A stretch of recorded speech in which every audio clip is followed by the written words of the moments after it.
Welcome to the AI Talks with the Voice Master. Mula sa puso ng bayan hanggang sa dulo ng keyboard ng masa. Ito ang unang radyo at podcast show para sa AI ng mga ordinaryong Pilipino. Ito ang kwento ng AI na abot kamay ni Juan at Juana. Mga tanong mo, sasagutin natin. Mga kwento mo, itatampok natin. Dito, ang AI hindi lang para sa techie, kundi para sa tagakanto, guro, estudyante, OFW at bawat Juan at Juana. Kasama ang nag-iisang the AI Voice Master of the Philippines, Pocholo de Leon Gonzalez. Ito ang AI Talks with the Voice Master. Hello! Great day! Mabuhay! Isa na naman mapagpala at mapagpalayang araw sa inyong mga ka-AI. Welcome to the AI Talks with the Voice Master! Woo! Yes! Ako po ang nag-iisang AI Voice Master ng Pilipinas. Walang iba kundi si Pocholo de Leon Gonzalez. At ngayon po, mainit-init na issue na naman sa mga artista at showbiz ng buong mundo ang ating pag-uusapan. Hindi ito chismis, ha? Hindi ito haka-haka. Ito ay totoong usapin na pinagdidibatihan ngayon ng buong creative industry sa buong mundo.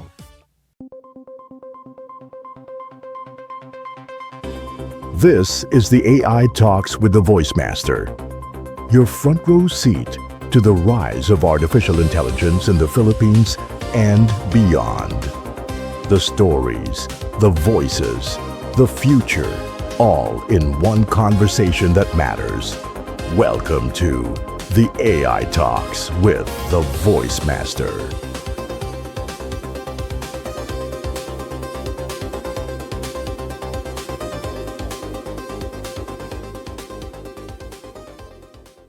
AI versus consent. Ang kontrobersya sa AI video at karapatan ng artista. Ayan. Mga ka-AI, narito, narito na ang nangyari. May bagong AI video technology na kayang gumawa ng ultra-realistic na videos na parang totoong artista ang gumaganap. Alo? Paano yun? Hindi lang mukha, pati boses, pati galaw, acting style. Ayan. Okay. Pero may kumakalat na video na ginagamit umano ang likeness. No? Grabe yun. Ng mga sikat na artista na walang pahintulot. Dahil dito, naglabas ng matinding statement ang SAG-AFTRA, ang unyon ng mga artista sa Hollywood. No? Tinawag nila ang ganitong output na blatant infringement o malinaw na paglabag. Ayan, sa madaling salita, ginagamit ang identity ng performer nang walang consent. Ayan. Matagal na naman yan eh. Pero ngayon lang kasi nagwala. Kasi may lumabas na na video si Tom Cruise tsaka si Brad Pitt na nagsusuntukan. Pero sobrang realistic niya. Hindi mo parang hindi mo akalaing AI yung gumawa. Ang tanong, bakit galit ang mga artista? Alam nyo kasi, para sa mga performers, mukha at boses ang puhunan nila. Parang ako yun pero boses lang ang puhunan ko eh. Mukha, kayo na pong humusga. Hindi ito simpleng larawan lang, ha? Ito ang trabaho nila. Ito yung kabuhayan nila. Kaya, kapag ginamit yon ng walang pahintulot, parang may kumuha ng negosyo mo at ibinenta ng hindi ka kasama. Oo nga, no? Alam nyo, ayon sa kanilang pahayag, ang ganitong paggamit ay paglabag sa batas, ethics, industry standards at consent. Okay, hindi lang ito creative issue, legal issue ito, mga kaboses, mga ka-AI. Kabuhayan issue. Okay? Alam nyo, ito imagine niyo sumali yung mga malalaking studio. Hindi lang actors ang nagsalita, pati malalaking kumpanya. Alam niyo, may mga ulat na nagpadala pa ng legal warning ang isang major studio dahil sa umano'y paggamit ng copyrighted characters na parang libre lang nila, no? Na parang libre lang nila gamitin yun. Kapag kasi intellectual property na ang pinag-uusapan, hindi na ito simpleng opinion lang. Ito ay usaping legal. Opo. At dito sa Pilipinas, may reaksyon ang grupo ng mga artista, no? Sa Pilipinas, nagsalita rin ng aktor o League of Filipino Actors. Ayon sa kanila, ang misuse ng AI ay nagbabanta sa kontrol ng artista sa kanilang likeness at labor. Dagdag pa nila ha, kapag pinalitan ng AI ang bawat mga tunay na performer, nababawasan ng authenticity ng storytelling at humihina ang cultural voice ng actors. Ayan. At alam nyo, ipinaliwanag pa nila na ang mga mukha at boses ng artista ay extension ng kanilang intellectual property at identity. Pero teka. Actor, wala pa ako nakikitang ginawang dito sa Pilipinas ha. Nagre-react lang sila doon sa post ng SAG-AFTRA. Kasi sabi nila, kaya ang paggamit nito ng walang pahintulot ay may seryosong legal concern. I doubt, no? I doubt sa Pilipinas. Sinong mag-AI sa mukha ninyo? Di ba?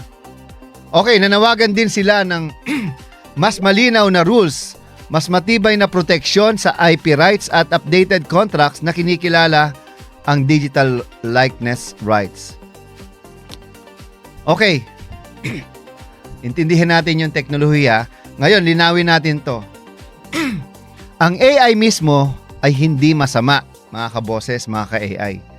Tool lang ito, katulad ng camera o microphone. Like ito, camera yan. Pero napapanood nyo, ito, microphone. Hindi camera ang may kasalanan kung may maling ginawang video. Tao pa rin ang may control. Ibig sabihin, hindi AI ang problema.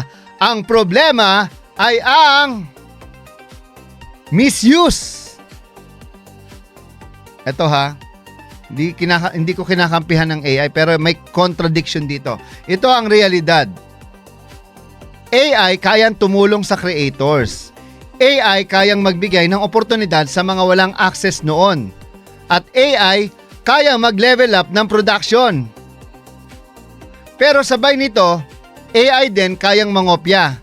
AI kayang magpanggap at ang AI kayang abusuhin. Kaya kaya hindi simple ang issue, hindi ito pro-AI versus anti-AI. Mas malalim ito.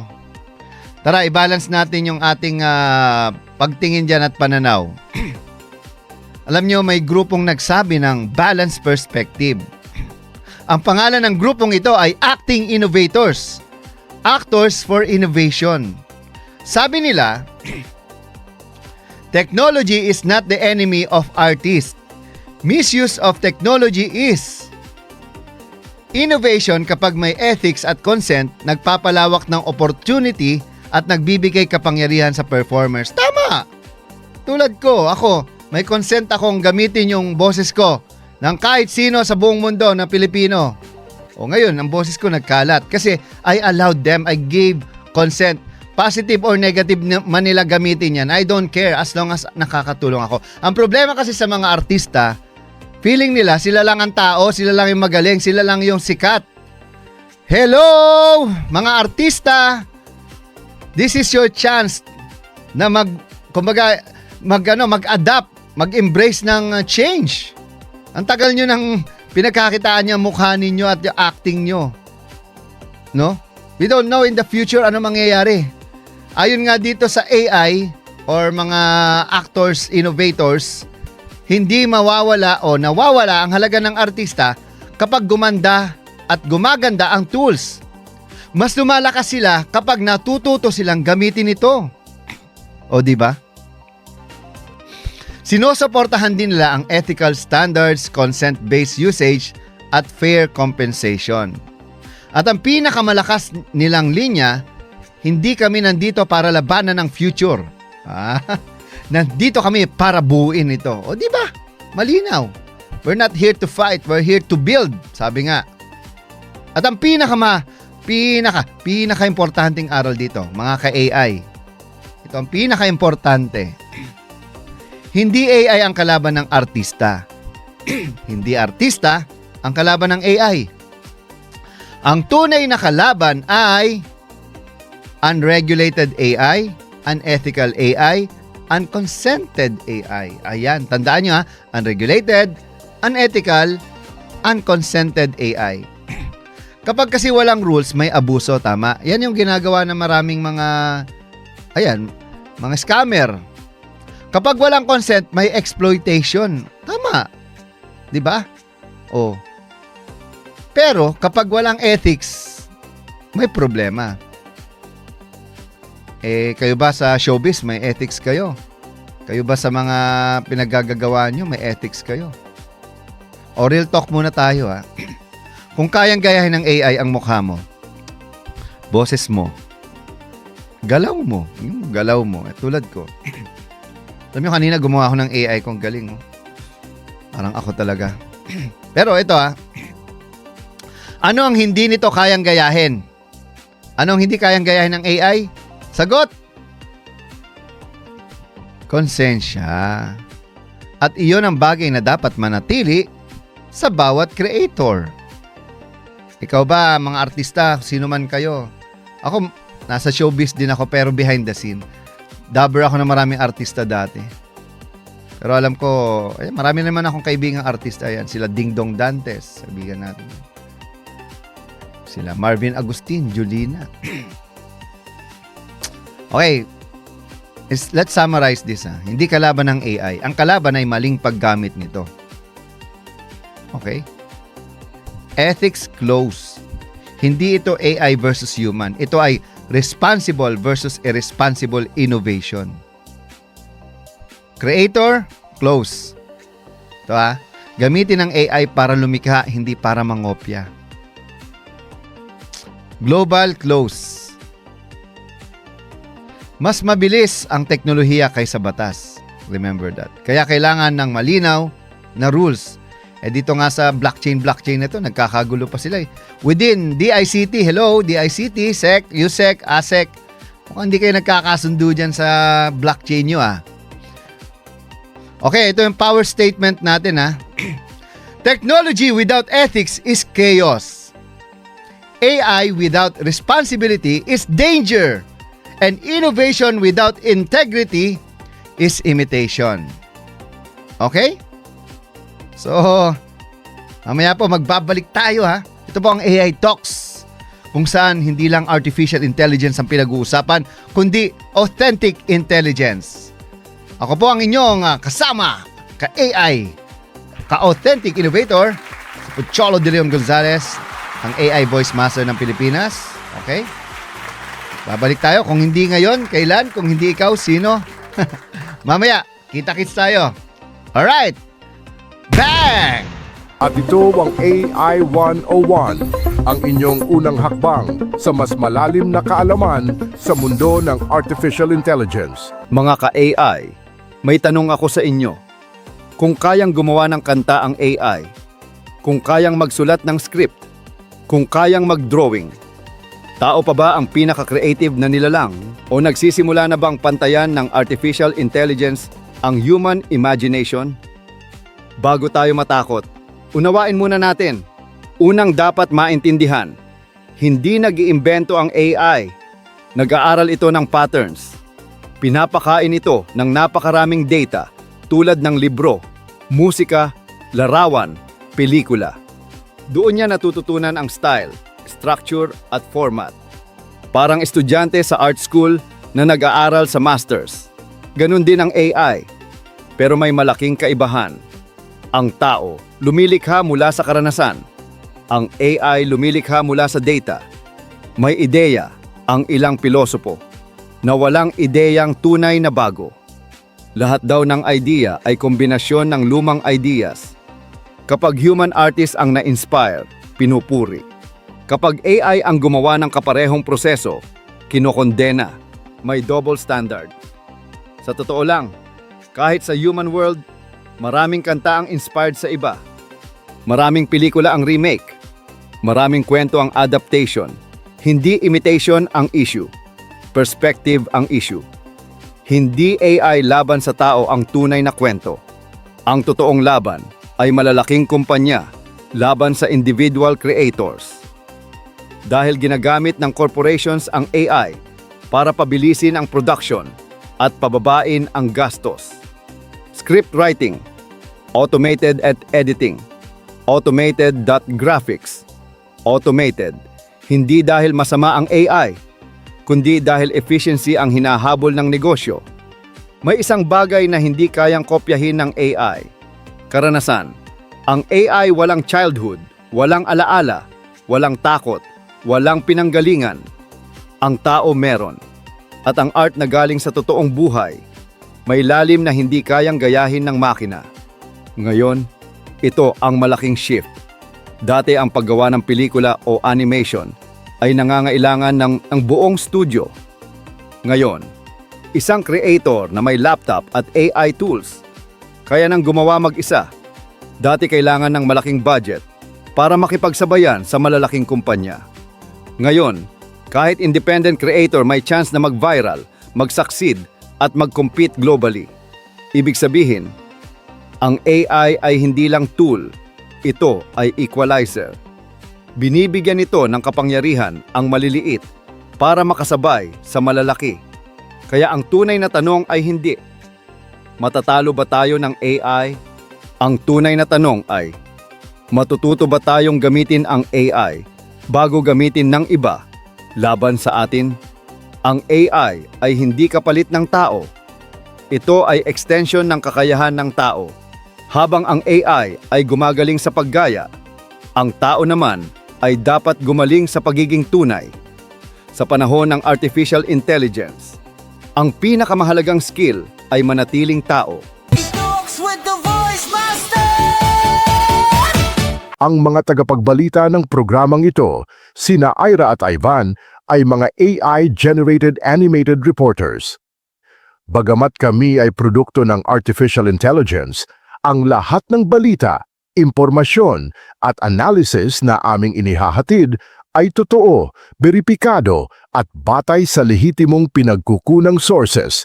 Walang fake news dito. Tiwala kaming mas maiintindihan ninyo ang teknolohiya sa pamamagitan ng teknolohiya mismo. Narito na ang mga pinakamainit na balita sa mundo ng AI. Narito na ang Balitang AI. Kasama sina Ira at Ivan, Artificial Intelligence News Network.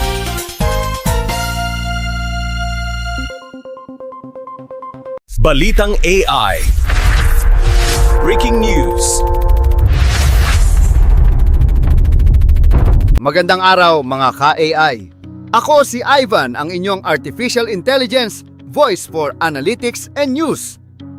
At ito ang Balitang AI, ang programang naglalapit sa inyo ng pinakabagong balita sa mundo ng Artificial Intelligence, Robotics at teknolohiyang humuhubog sa kinabukasan.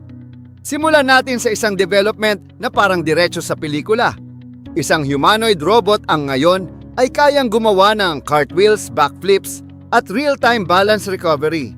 At hindi ito CGI, hindi stuntman, at lalong hindi animation. Ito ay ang bagong version ng Atlas, ang humanoid robot na matagal nang kilala sa research world. Pero ngayon, nag-level up siya sa paraang ikinagulat maging ang mga eksperto. Sa pinakabagong demonstration video, makikita si Atlas na naglalakad ng parang ordinaryong tao. Natural ang stride, stable ang posture at walang awkward mechanical stiffness na karaniwang nakikita sa robots noon. Pero ilang segundo lang ang lilipas, biglang magta-transition ang robot sa athletic motion. Mula sa simpleng lakad, gagawa siya ng sideways cartwheel na coordinated ang arms at legs. Hindi ito random movement, may calculated momentum, may controlled balance. At pagkatapos ng cartwheel, diretso siya sa backflip. Sa landing, mapapansin na hindi siya basta bumabagsak. Ang katawan niya ay nag-a-absorb ng impact sa tuhod, balakang at torso. Ibig sabihin, Marunong siyang mag-distribute ng force sa katawan niya. Pinakita rin sa footage ang mga failed attempts. May moments na natumba siya, nawala ng balanse o nagkamali ng step. At dito lalong naging malinaw ang breakthrough. Sa isang eksena, mali ang tapak ng paa niya sa step. Pero bago pa siya tuluyang mawala ng balance, nag-adjust siya. Micro-correction, automatic, walang human intervention. Ang ibig sabihin nito, hindi ito pre-programmed animation. Ito ay real-time decision making, real physics response, real feedback control. At ayon sa developers, ang parehong learning framework ang ginagamit niya sa paglalakad at sa pag-flip. Iisang system lang, hindi hiwalay na program bawat galaw. Mga ka-AI, hindi lang ito impressive demonstration. Ito ay patunay na ang humanoid robots ay papasok na sa bagong yugto ng kakayahan. At habang nangyayari ito sa Amerika, may mas kakaibang eksena namang nagaganap sa Asia. Para doon, ibibigay ko ang detalye kay Ira. Salamat, Ivan. Ako naman si Ira, ang inyong Artificial Intelligence Reporter Analyst, habang ang Amerika ay nagtatanghal ng athletic robot engineering. Sa China naman ay may eksenang nag-viral sa buong mundo. Isang robotics company ang naglabas ng video kung saan ang humanoid robots ay gumagawa ng kung fu kasama ang tunay na Shaolin monks. Oo, hindi actors, hindi simulation. Totoong martial artist ang kasama nila sa training. Ang setting pa ay ang Shaolin Temple na kilala sa buong mundo bilang pinagmulan ng Shaolin, Kung Fu at simbolo ng disiplina, mastery at centuries ng martial arts philosophy. Sa video, ang mga robot ay gumagalaw ng may timing, precision at coordination. Hindi lang simpleng pose imitation. Nakikita ang balance control, speed adjustments at synchronized sequences. Iba-iba ang reaksyon ng mga nakapanood. May natuwa, may namangha, at may ilan ding nakaramdam ng konting kaba. Bakit? Dahil ang eksenang ito ay malinaw na indikasyon na ang robots ay unti-unting pumapasok sa mga larangang dati ay eksklusibong tao lamang ang gumagawa. Tulad ng physical mastery at complex motion skills. Pero hindi ito one-time stunt. Noong mga nakaraang buwan, ipinakita rin ng parehong kumpanya ang humanoid robot nila na nagbibisikleta na parang tao at gumagawa ng advanced flips. Ibig sabihin, tuloy-tuloy ang development trajectory. Ang robot na ito ay pinapagana ng isang AI system na may kakayahang matuto ng galaw kahit walang prior training sa specific task. Ang konseptong ito ay tinatawag na zero sample learning. May isa pa silang teknolohiya na tinatawag na latent action modeling. Sa simpleng paliwanag, natutunan ng robot ang galaw ng tao sa pamamagitan ng pag-analyze ng sunod-sunod na visual frames at nag-i-infer siya kung ano ang susunod na motion. Ang mahalaga dito, hindi niya kailangan ng napakaraming labeled data para matuto. Mas mabilis ang adaptation. At hindi lang isang robot ang kayang gumawa nito. May capability silang multi-robot synchronization. Kaya sa video, makikita ang grupo ng humanoids na sabay-sabay gumagalaw ng coordinated, parang dance troupe, pero puro robots. At lalo pa nila itong pinatunayan sa isang live event sa Shanghai, kung saan 16 na humanoid robots ang nag-perform sa isang oras na stage show. May sayaw, may skit, may choreography, at may interaction pa sa human performers. Ang event na yon ay hindi lang entertainment. Isa rin itong real-world stress test ng system stability, timing precision, at coordination across multiple machines. Ibig sabihin, hindi na lang individual robot ang sinusubok ngayon, kundi robotic teams. Ngunit ang tanong, bakit ba ginagawa ang lahat ng athletic demonstrations na ito?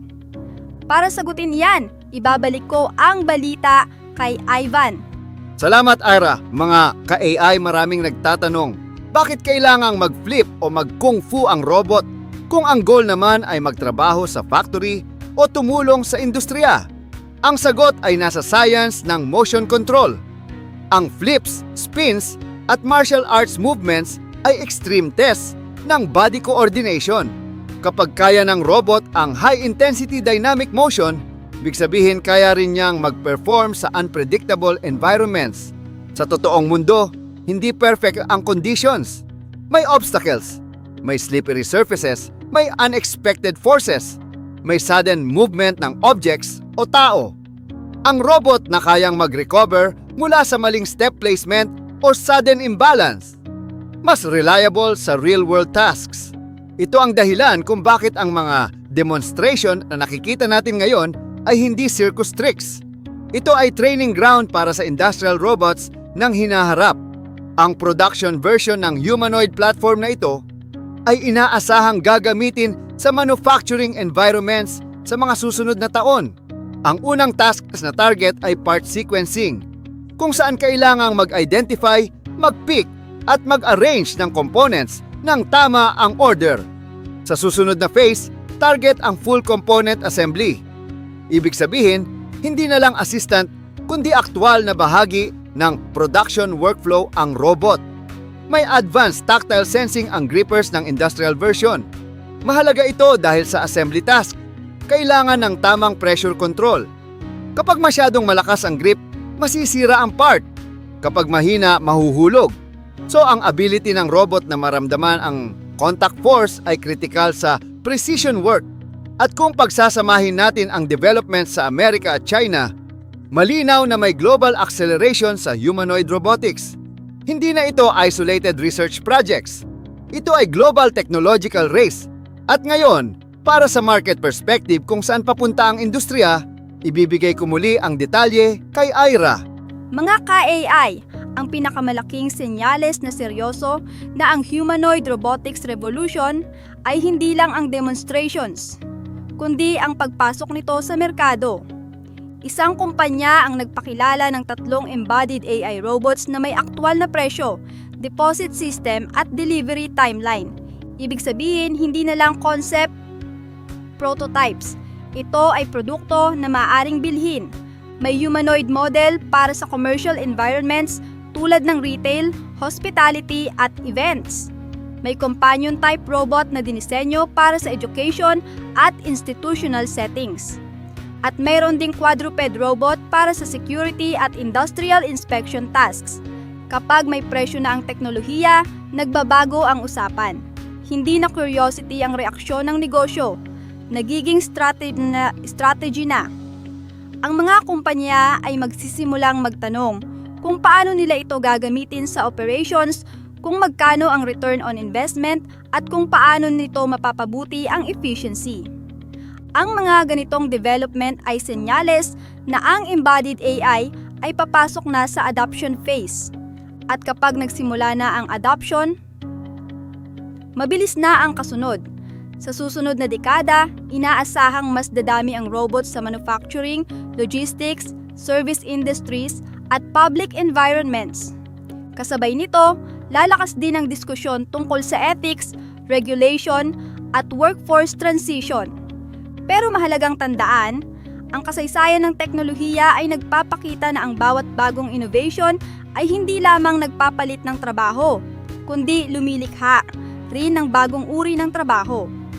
Kaya ang tunay na tanong ay hindi kung darating ang robot sa lipunan. Ang tanong ay kung paano tayo maghahanda sa pagdating nila. At ang pinakaimportante, ang katawan natin may kamalayan.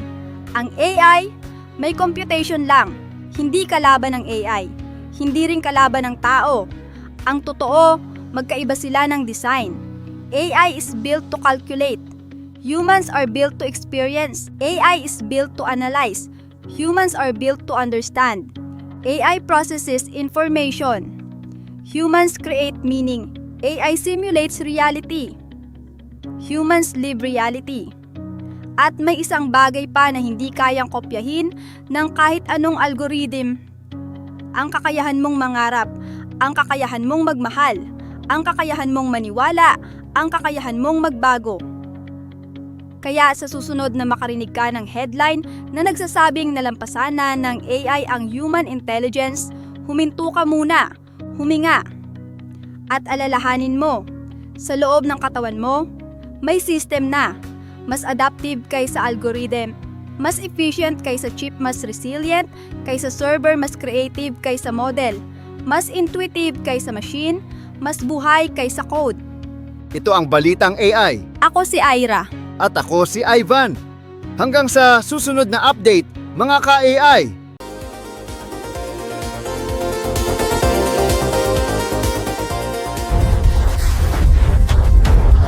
At ito ang Balitang AI, ang kauna-unahang AI News Network sa Pilipinas.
And inspires generations to come. With gratitude for our past, purpose in our present, and hope for our future, we begin this celebration together.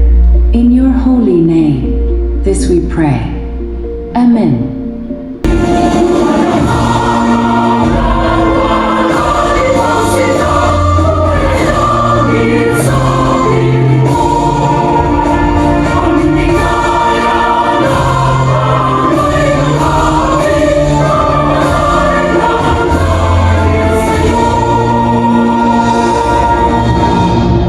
It is still about understanding them, serving them, earning their trust, inspiring action. Technology changes, platforms change, but the human heart stays the same. The Winford is located in Santa Cruz, Manila, beside Greater Chinatown, an area that has always been about commerce and relationships.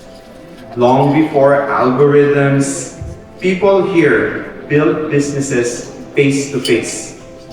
They understood that trust moves markets. Winford operates in the same spirit. We aim to run a world-class hotel, but we stay very local in how we serve. Thank you, Mr. Jeffrey Rodrigo Elevora, for that warm remarks. President and Chief Operating Officer of Winford Manila Resort and Casino. Good afternoon, everyone.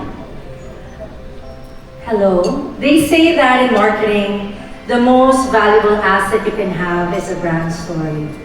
For 23 years, I've been building the story of AQA, our family business. But if I look back in the chapters over the last 15 years, there is one acronym that appears at almost every page. PMA. Who is PMA really to me? For the guests here today, the Philippine Marketing Association is the lighthouse of our industry. It is the premier body of marketing practitioners, not only in our country but also outside, dedicated to elevating the Filipino brand on a global stage.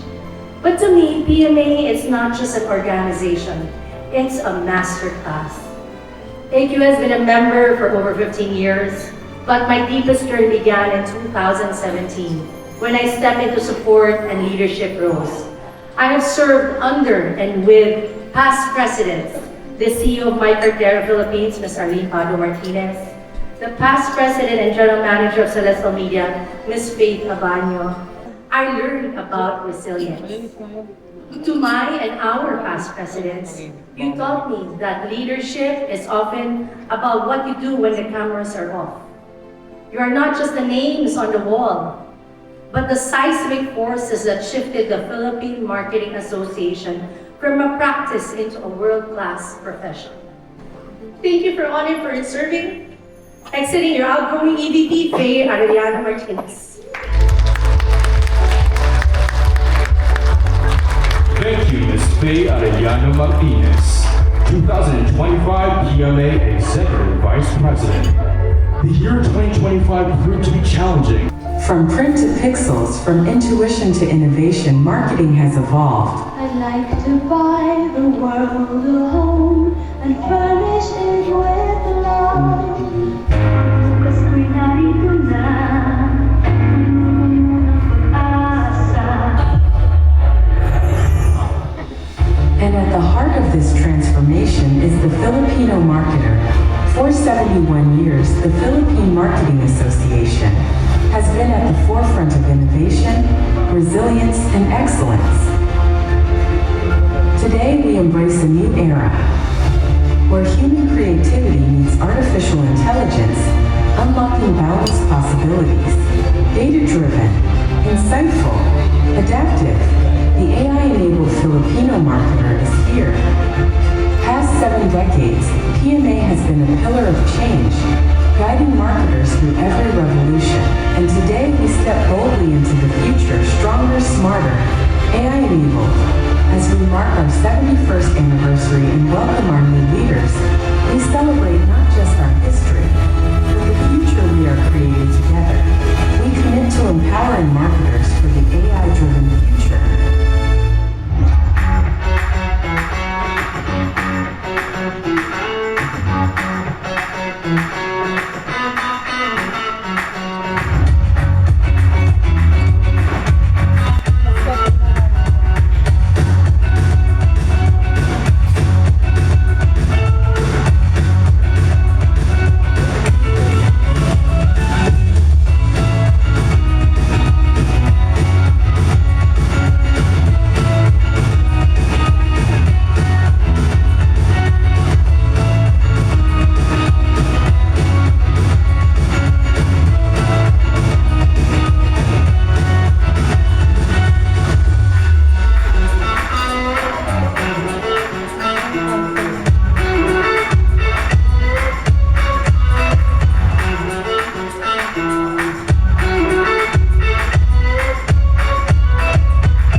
cadence.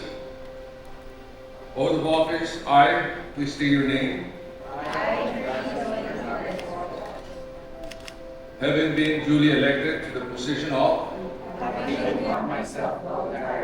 without mental reservations or purpose of evasion. So help me God. Congratulations.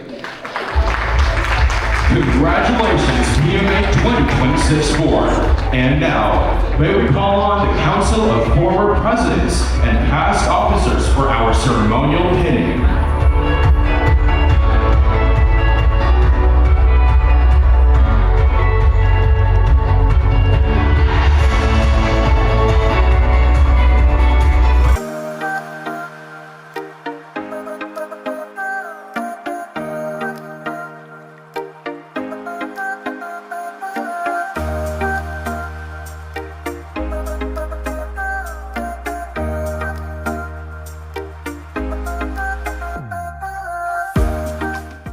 We commit to advance marketing strategy of doing good beyond business for our people, our country, and future generations. We believe that business growth must coexist with planetary care and social upliftment. We commit to champion enterprises that protect the earth and preserve resources for future generations. We uphold marketing's responsibility to promote product stewardship, ensuring that goods are designed, consumed, and recovered with accountability throughout their life cycle. We advocate for circular economy, practices that transform waste into opportunity and sustainability into strategy. We guide consumers toward responsible choices, empowering awareness, mindfulness, and long-term thinking. We dedicate our influence toward uplifting the quality of life of the greater majority. Ensuring progress is inclusive, equitable, and meaningful. Through these commitments, Filipino marketers, catalysts of sustainable prosperity, serving people, protecting the planet, and shaping a future worthy of the next generation. Let us live oneness, build oneness, and create a better, wonderful world by choosing every day to do good beyond business. With faith in God, love for country, and service to people and planet, let us move toward uplifting lives and transforming our nation and the world. May the force of goodness guide us always.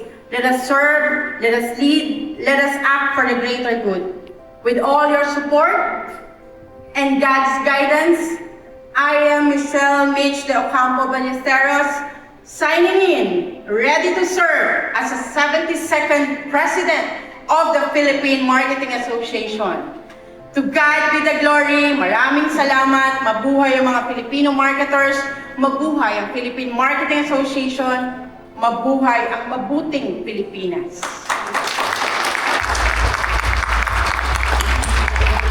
To the officers, to the new president and officers of the Philippine Marketing Association, may your year be guided by unity, as we said, oneness, discipline, and purpose.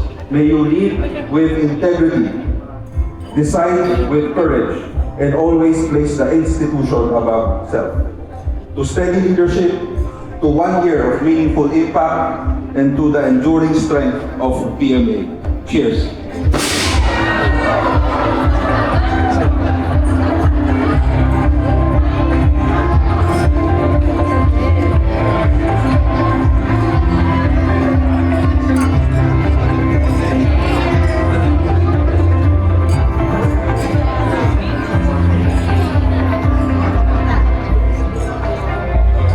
May we ask the 2026 PMA board to please come up on stage.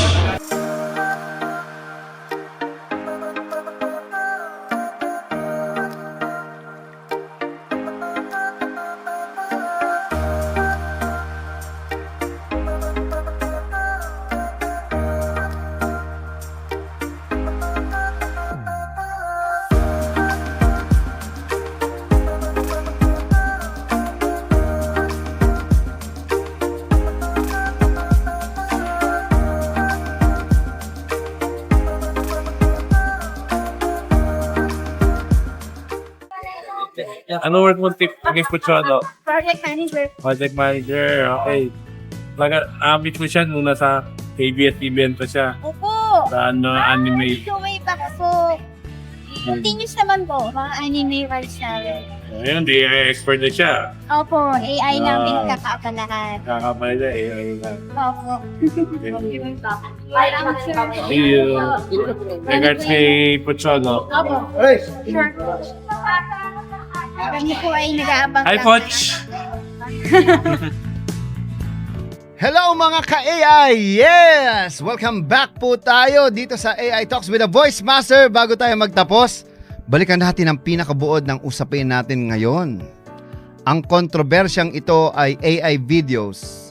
So, o sa mga AI videos ay hindi lang simpleng issue ng teknolohiya at advancement. Ito ay usapin ng karapatan, respeto at responsibilidad.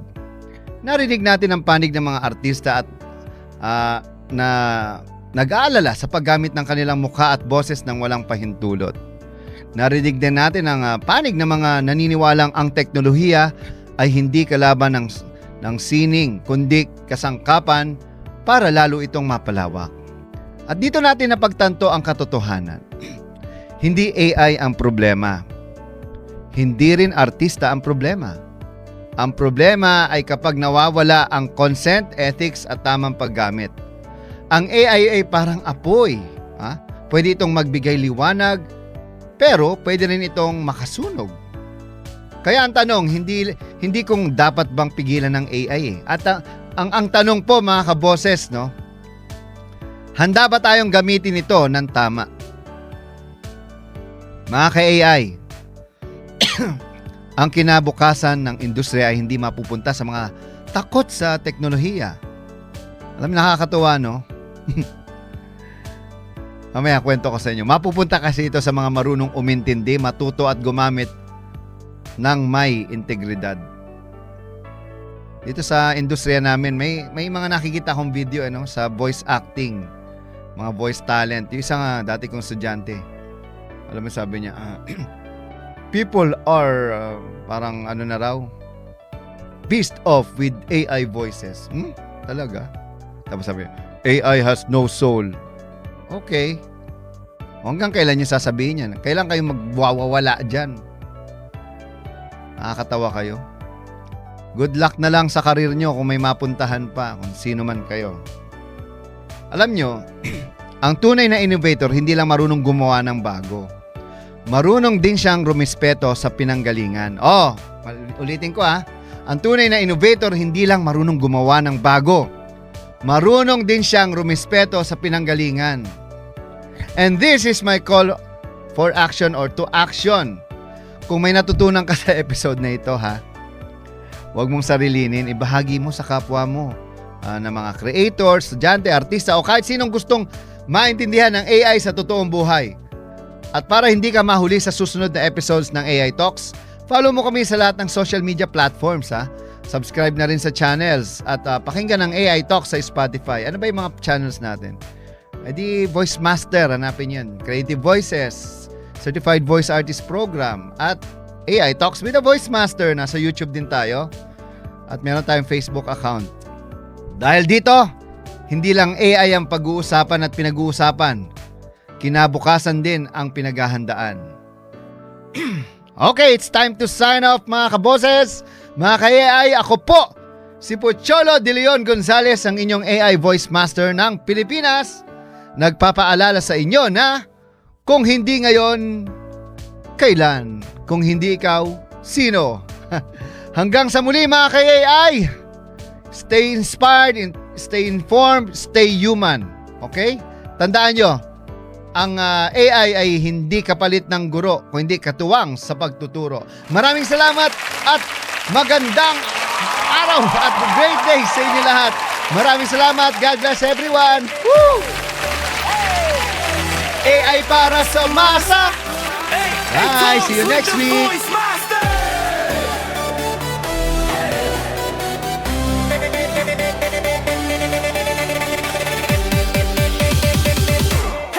Sa tindahan ni Aling Nena, sa sakayan ni Kuya Boy, may narinig na usapan, AI daw di lang laruan. Hoy, pangmayaman yan, sabi ng tambay sa kanto. Pero teka, kahit ako, pwede palang matuto. Hindi kailangan ng diploma o Ingles-Inglesan, basta may tanong, kasagot ay kaalaman. Sa radyo o online may matututunan. AI para sa masa, para sa sambayanan.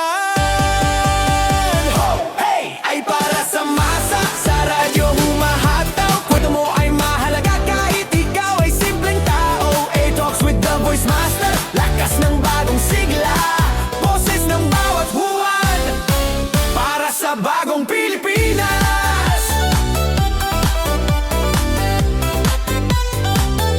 Si Lola Inday nagtanong habang naglalaba, yung AI ba pwede rin sa matanda na? Opo naman Lola, gamit mo yan sa negosyo o kahit sa pag-order ng itlog at mantika sa tindahan mo. AI sa karinderya, AI sa eskinita, AI sa estudyante, vlogger sa probinsya, tindera, tanod, magsasaka o tsuper, lahat pwedeng matuto, basta wag kang tatama-tama. Ay para sa masa, sa radyo humahataw. Kwento mo ay mahalaga kahit ikaw ay simpleng tao. AI Talks with the Voice Master, lakas ng bagong sigla, boses ng bawat Juan, para sa bagong Pilipinas.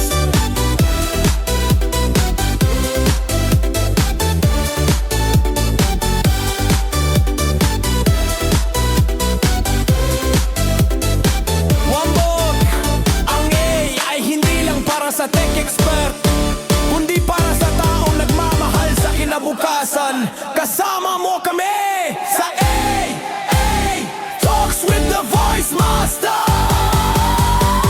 Hey, ay para sa masa, ay para sa masa, sa radyo humahataw. Kwento mo ay mahalaga kahit ikaw ay simpleng tao. AI Talks with the Voice Master, lakas ng